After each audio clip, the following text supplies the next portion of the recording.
Музыка на кончиках пальцев. В библиотеке для слепых имени Брайля прошел творческий вечер вокально-инструментальной группы незрячих музыкантов.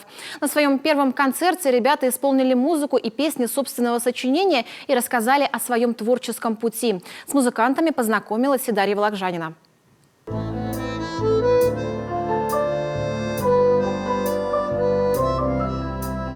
Любовь к музыке и крепость духа позволяют творить, даже несмотря на такой тяжелый недуг, как слепота.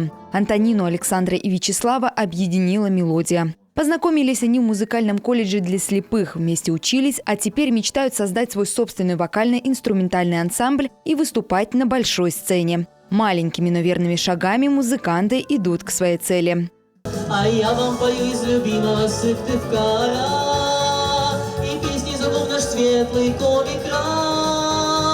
Приезжайте к нам и убедитесь сами, январь согревает нас шуткой, словно май.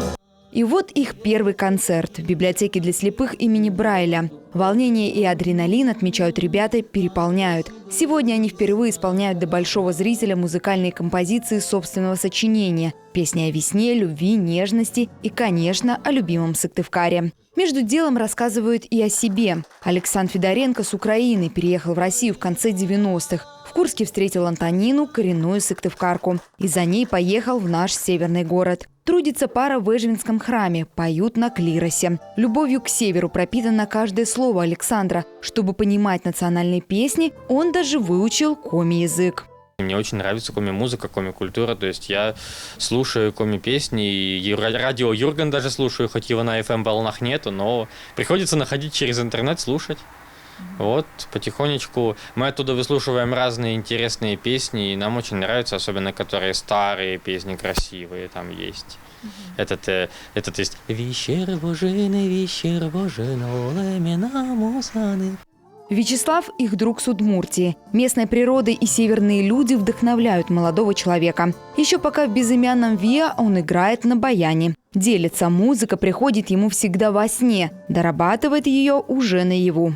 Как ни странно, мне сколько у меня сочинений есть, песни, да, все они мне приходят во сне. Потом я уже их дорабатываю, и уже в конце вот что получается.